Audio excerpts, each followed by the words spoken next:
Hello everyone and welcome back to our YouTube channel.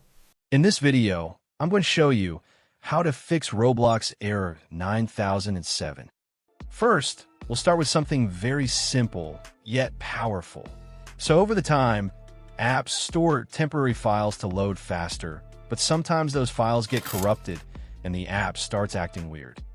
To resolve this issue, we will first head over to our device settings. From here, scroll down and tap on General.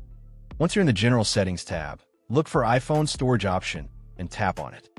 Over here, you can either search for the app or you can scroll down and look for it. Then tap on the app. On the next screen, you need to tap on the Offload app option. A confirmation pop-up will come up. Now tap on the Offload app option here. It'll take a bit for processing, and then a reinstall button will show up. Simply tap on it to reinstall the app. This should resolve the issue, but if it doesn't, then you need to check if the app is running an older version. Head over to App Store.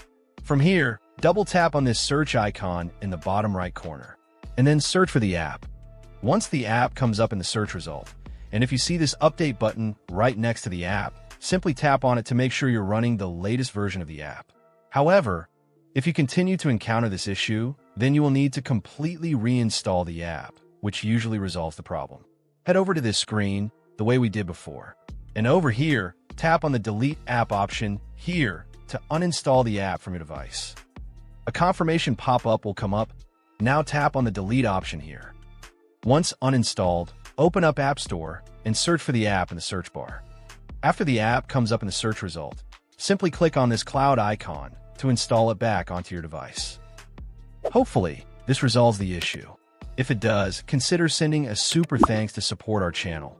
And also don't forget to hit the subscribe button. We'll see you in the next video.